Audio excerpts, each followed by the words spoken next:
Bengal Urdu academy ایک ایسا ادارہ ہے جسے اردو کی ترویج کے لیے بنایا گیا تھا، لیکن آج یہ علمی دیوالیہ پن اور مالی غبن کا گڑھ بن چکا ہے۔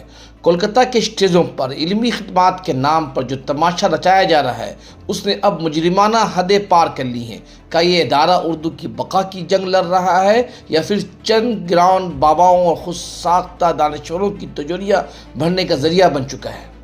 13 سے 15 فروری کا سے روزہ سیمینار اسی شرمناک سلسلے کی تازہ ترین کڑی ہے۔ فورٹ ولیم کالج جیسے صدیوں پرانے اور فرسودہ موضوعات کی آڑ میں سرکاری خزانے کو بے دردی سے ٹھکانے لگانے کی سازش رچی گئی ہے۔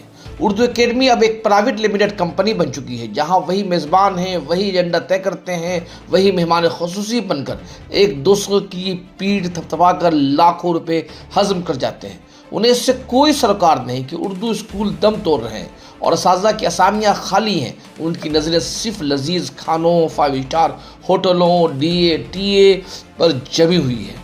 اردو کے حق پر ڈاکہ ڈالنے کا سب سے گھناؤنا کھیل گڈ ہیومن فاؤنڈیشن جیسی غیر علمی NGOز کو نوازنا ہے، جن تنظیموں کا زبان و ادب سے دور کا واسطہ نہیں۔ انہیں ادبی سیمینار کے نام پر لاکھوں روپے کیوں دیے جا رہے ہیں؟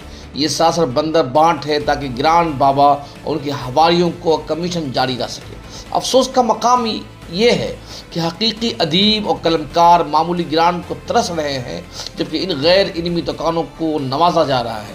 علمی دیوالیہ پن کی انتہا گزشتہ دنوں ملی امین کالج میں دیکھی گئی، جہاں اردو کے نام پر محفل سجائی گئی، لیکن وہاں سے اردو ہی کو دیس نکالا دے دیا گیا۔